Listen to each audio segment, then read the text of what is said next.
क्योंकि मैं यहाँ लोकल हूँ, MLA भी हूँ। तो अब वो मीटिंग अभी चल रही है, ऑनरेबल MLAs बोल रहे हैं इश्यूज़ पे।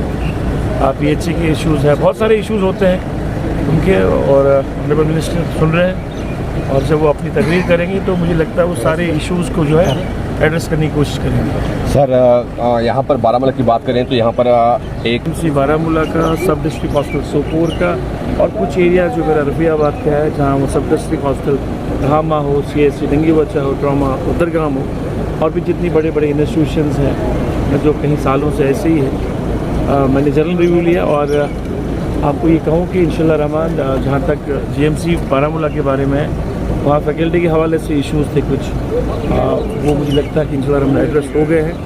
और मुझे यकीन दिलाया गया, जो हमारे कमिश्नर सेक्रेटरी थे वहाँ पर, उन्होंने कहा कि हफ्ते 10 दिन के अंदर आप वहाँ चेंज पाओगे।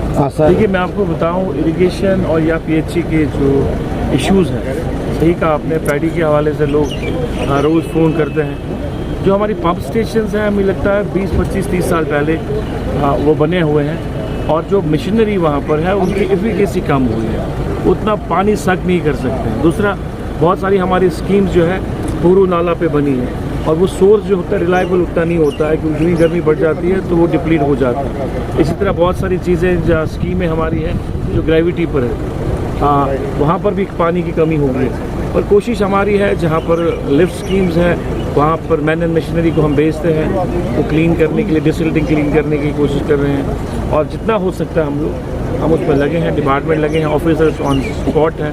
कोशिश हमारी है कि सीज़न ठीक तरह से चले। आपको बताऊँ, जहाँ पर भी नेचुरल क्लाइमेटी होती है वो SDRF में हो जाता है, कंपनसेट होता है, कंपनसेट का रिलीफ उनको दिया जाए। SDRF state disaster relief fund जो होता है उसके कहीं उनको जो है फंड्स मुकर्रर किए जाते हैं, और सेट गाइडेंस है उसकी। उसके अलावा हमने कोशिश की, हमने weather based crop insurance scheme जो है पिछले 2-3 साल से, 2 साल से कोशिश चल रही है कि वो स्कीम इम्प्लीमेंट हो। अनफॉर्चुनेटली उसमें जो बिडिंग होती है, टेंडर प्रोसेसिंग में बिडर्स नहीं आ रहे, और जिसकी वजह से वो डिले हो रहा है। रिसेंटली अभी भी उसमें एक ही बिडर था, और जहाँ तक रूल्स है फिर एक सिंगल बिडर उसको आप अलॉट नहीं कर सकते। इसकी वजह से वो जो नेक्स्ट कमेटी है वो उन्होंने रिजेक्ट किया। अब मुझे यकीन है कि अब हमने प्रोसेस को थोड़ा तेज़ी की है। मुझे लगता है कि आने वाले वक्त में कुछ महीने के बाद जो मुझे कहा गया है, जो मैं खुद भी मॉनिटर करता रहता हूँ, सितंबर अक्टूबर तक जो है वो वेदर बेस्ड क्रॉप इंश्योरेंस जो हॉर्टिकल्चर के हवाले से वो हो जाएगा, जिससे जो हमारा प्रीमियम होता है सरकार की तरफ से भरा जाएगा, और कुछ % जो होता है वो फार्मर्स की तरह हो आएगा।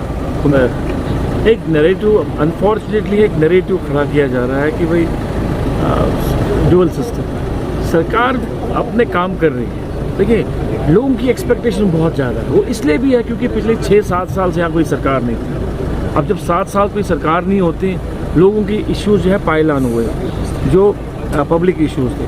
अब हुआ यूँ है, अब विंटर में सरकार बनी, विंटर में वैसे भी यहाँ एक्टिविटी बहुत महदूद रहती है।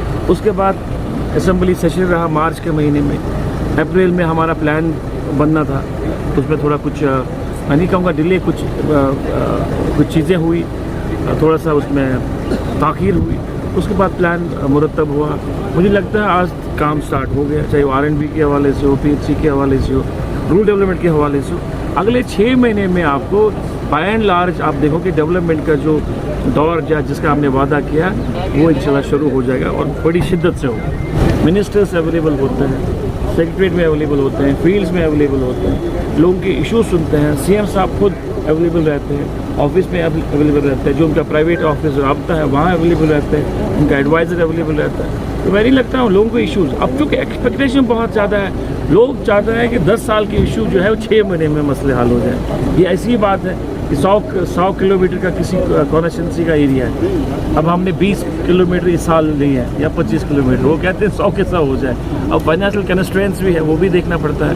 तो मुझे यकीन है कि इंशाल्लाह रहमान बाय एंड लार्ज जो मैंडेट मिला है 4-5 साल का, उस मैंडेट को हम इज्जत करते हुए हमारे लिए मुकद्दस है, और जो भी हमारी कमिटमेंट है वो हम पूरी करेंगे। ये बेसिकली वो बिल्डअप एरिया, जहाँ से आप संग्रामा से ही आते हैं, वो जहाँ बिल्डअप एरिया है वहाँ दिक्कतें होती है, क्योंकि लैंड एक्विजिशन करना पड़ता है। फिर स्ट्रक्चर एक्विजिशन करनी पड़ती है। अब चूँकि यह बाईपास एक जा रहा है, मुझे होपफुली जब बाईपास बनेगा, जो मेजर फ्लस्ट है श्रीनगर से बारामूला बड़ी बड़ी गाड़ियों का और ट्रैफिक का, जो खासकर श्रीनगर जाती है, उस बाईपास के थ्रू हो जाएगा, तो ये रश काम हो जाएगा। साथ साथ में अगर वहाँ पोटेंशियल है, अगर वहाँ जगह अवेलेबल है जहाँ हम लोग लैंड एक्विजिशन या स्ट्रक्चर एक्विजिशन कर सकते हैं, तो मैं डीसी से बात कर लूँगा, डीसी साहब से, और कोशिश होगी कि वो जो फैसिलिटी है जो लोगों को देनी होगी वो दी है।